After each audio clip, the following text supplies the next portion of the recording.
Rocky Mountain National Park is so cool, but it is one of those parks that's a little bit harder to plan a trip to.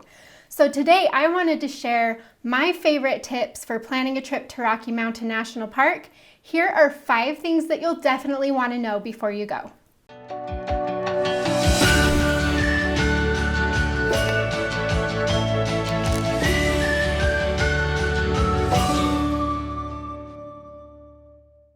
My name is Ash. I'm a former park ranger and the founder of Dirt in My Shoes, and I really want you to have a great trip to Rocky Mountain National Park. It's such a cool national park. I'm so excited for you to visit, but knowing these 5 things before you go will really help enhance your experience while you're at the park. So let's talk about my favorite tips of things that you'll want to know before you visit Rocky. The first thing that you want to know before visiting Rocky is that Rocky Mountain National Park is high. And no, that's not just because pot is legal in Colorado. It's because this park really hits some extremely high elevations. So the main road through the park, the Trail Ridge Road, gets to over 12,000 feet above sea level. Isn't that crazy that you can actually drive that high in this park? There's also Long's Peak, which is a famous Colorado 14er, which means that it's higher than 14,000 feet above sea level. So you do have a ton of high elevation experiences to have while you're visiting Rocky Mountain. Okay, so why this matters to you when you're planning your trip is because you're going to want to keep in mind that there are going to be some seasonal closures and things that you'll want to take into account before you plan your trip. So the Trail Ridge Road, for example, this is the main road through the park that gets to over 12,000 feet above sea level, and it's typically only open from about June through September, weather permitting. And so if you're wanting to drive that entire road, you're definitely going to want to go during those months so that you can get up there to those higher elevations. The cool thing about being at this high of an elevation is you get to see things that you typically don't see when you're in the mountains. So you will be spending a lot of time in the tundra area of the park, which is a really high elevation environment. Trees don't really grow here. It's pretty sparse because it is so fragile and so difficult to live under these conditions at this high elevation. And so it's really cool because in Rocky you can actually drive to these areas, whereas in other parks you typically will have to hike to be able to see them. You'll also want to note that because you're in the mountains at such a high elevation, a lot of trails don't thaw out for the season until July, so you could still be hitting some higher elevation snow. That is a possibility. You'll also want to keep in mind that thunderstorms in this park are extremely common in the afternoon hours, and they can be so dangerous at those high elevations. So you do need to plan your day around those thunderstorms. They typically hit almost every afternoon, especially in July and August. And you're not going to want to be out hiking or out somewhere where you can't get cover, like in those tundra areas during those thunderstorms. So that's another thing that you'll definitely want to keep in mind.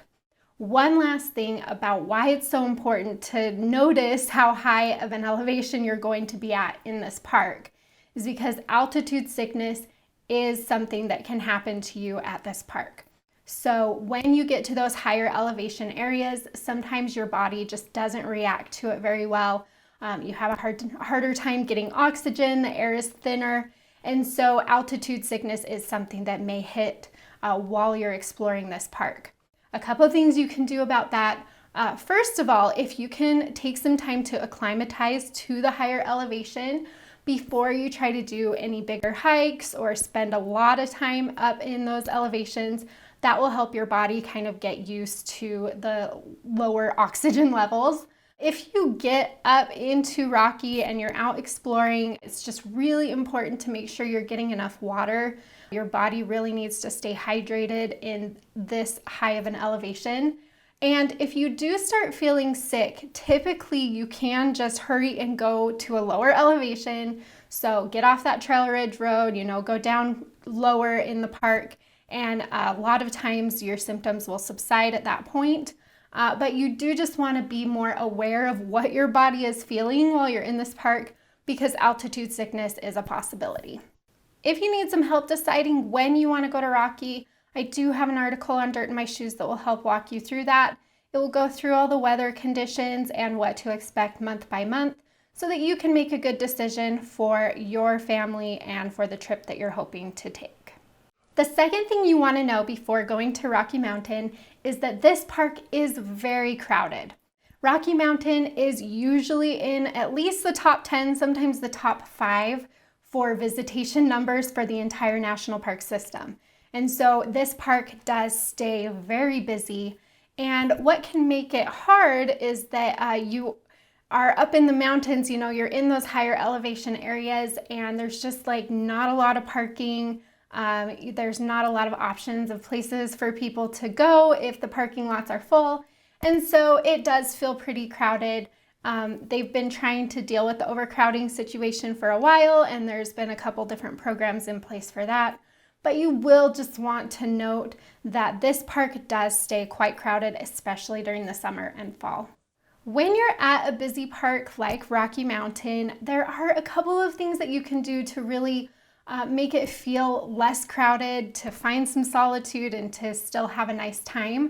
Okay, so you can control when you enter the park. This is a really big one for Rocky because most people are coming into the park. They're not staying within the park. And so those entrance stations and the lines, they get pretty seriously long. So you can control when you go into the park. You can control what activities you hit at certain times of day so that you're not there when everybody else is there.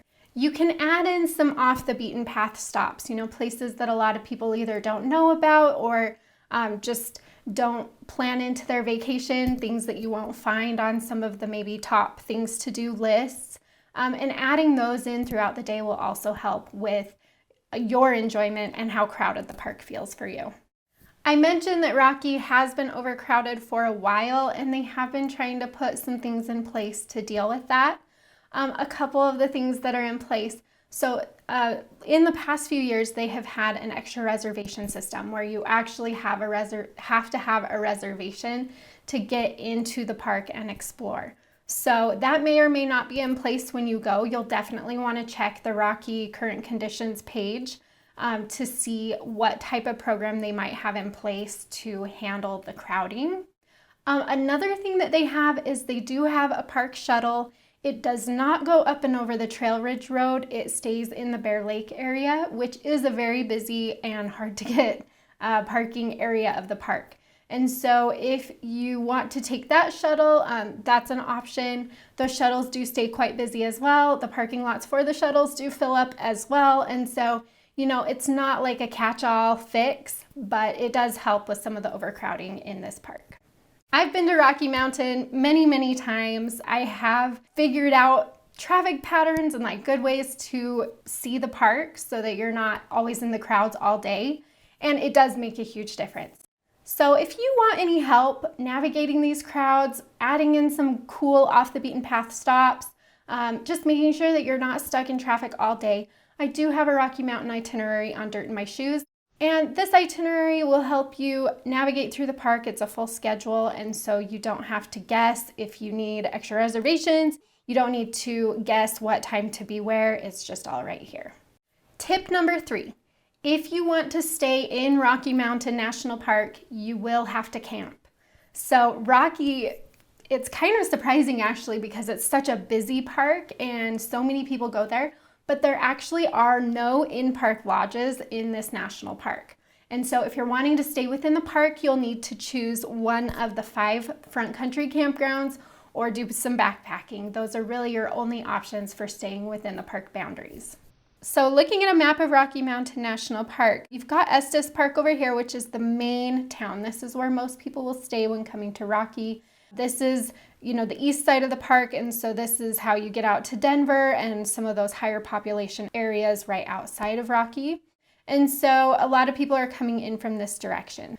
Okay, so if you're hoping to camp in the park, and if you're coming in from the east side or you're wanting to plan your trip based from the east side, then you do have 4 different options on this side.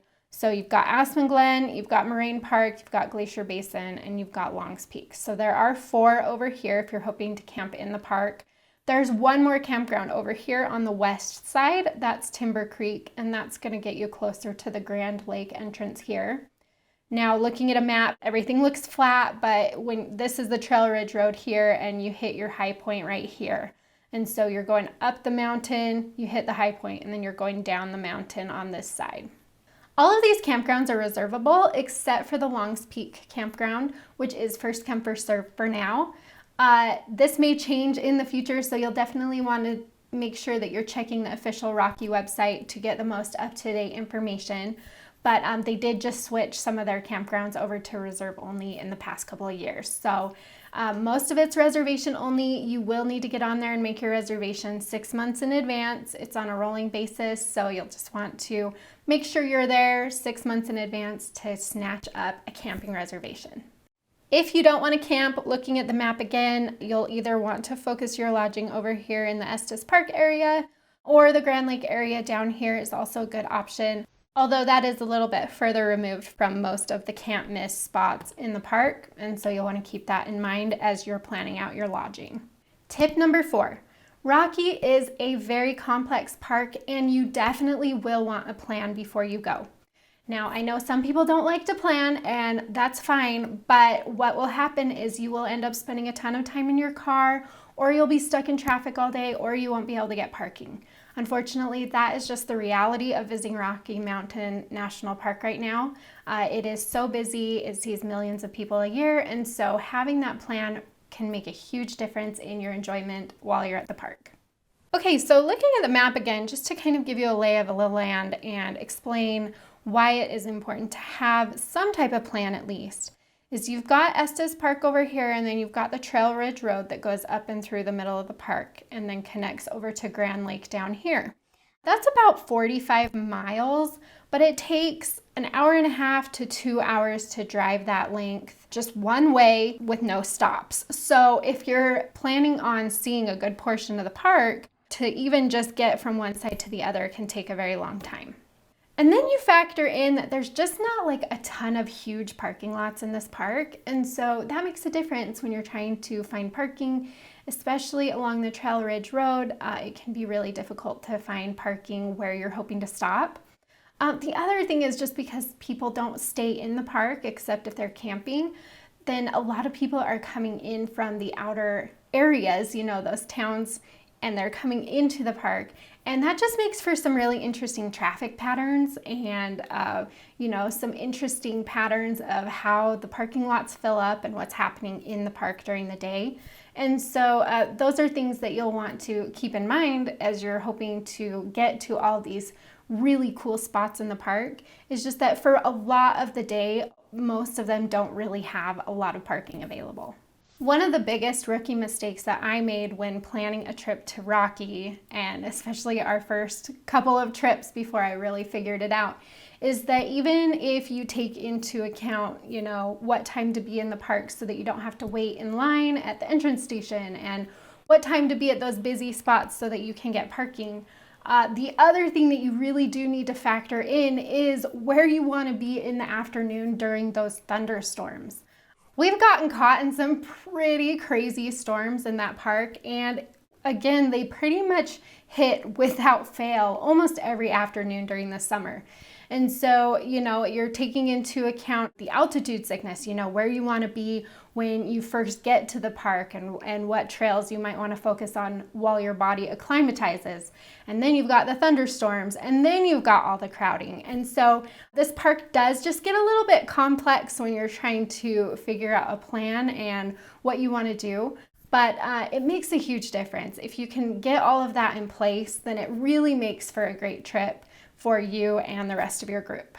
I do take all of that into consideration with the Rocky Mountain itinerary on Dirt in My Shoes. I do make sure that you have a good plan in place to keep in mind all the parking issues and the crowding issues, but also the thunderstorms and the altitude sickness as well. So that's a big deal. Just make sure, when you're making your plan, you're keeping those things in mind so that you can have a good time getting through the park and seeing all the amazing things there. And the last thing that you want to know before visiting Rocky Mountain National Park is that this park is all about the mountains. So if you've never been in a mountain landscape before, then this is a really cool opportunity for you to get there and to really see those beautiful alpine areas. There's waterfalls, there's lakes, there's peaks that you can hike to, and there's just so many amazing things to see. One of my favorite things about Rocky and being up in these mountains is that I feel like this park just has a lot of wildlife viewing opportunities, even more so than some of the other mountainous national parks that I like to visit. Without fail, when we go to Rocky, we're always able to see something cool. So you'll see a lot of elk. Typically, they like to hang out in the higher elevations during the summer, and then they'll come down a little lower during the fall. And that's just an incredible opportunity to be able to see all of those elk.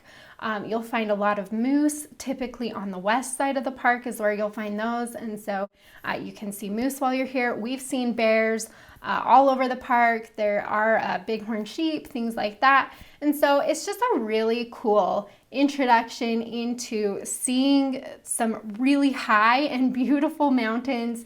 It's a little more accessible than a lot of the other national parks because the Trail Ridge Road goes right through those mountains and takes you up to such a high elevation. And so you actually don't have to do a lot of hiking to get those high elevation mountain views. So that's really cool. That's something that I love about Rocky is it's just, if you want to be in the mountains, you are in the mountains in this park. And as a friendly reminder, make sure you wear layers when you're here because sometimes when you're down in the lower elevations, it can be a lot warmer than when you get up to the top and you're at the Alpine Visitor Center at the top of the Trail Ridge Road and it's windy, and even if it's the middle of the day, you know, it could be 70 or 80 degrees down in Estes Park, but it's 50 up at the top. And so you'll want to wear layers. You'll want to expect some changing weather patterns and a lot of things that can happen while you're out in these mountains.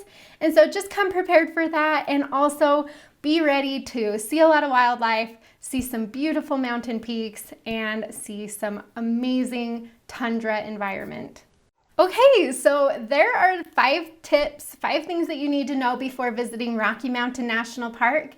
And I just can't wait for you to visit this park. I hope that you're able to get out of your comfort zone a little bit and really enjoy these mountains and get out there and see some really cool things. So if you need any help planning your trip at all, I have a lot of different articles on Dirt in My Shoes that will help you decide how many days to stay and where to stay and, you know, what activities you'll want to add in. I also have additional videos here on YouTube that will walk you through some of the most important things that you'll need to know as you're planning your trip and things that you definitely don't want to miss. So I wish you all the best and happy trails.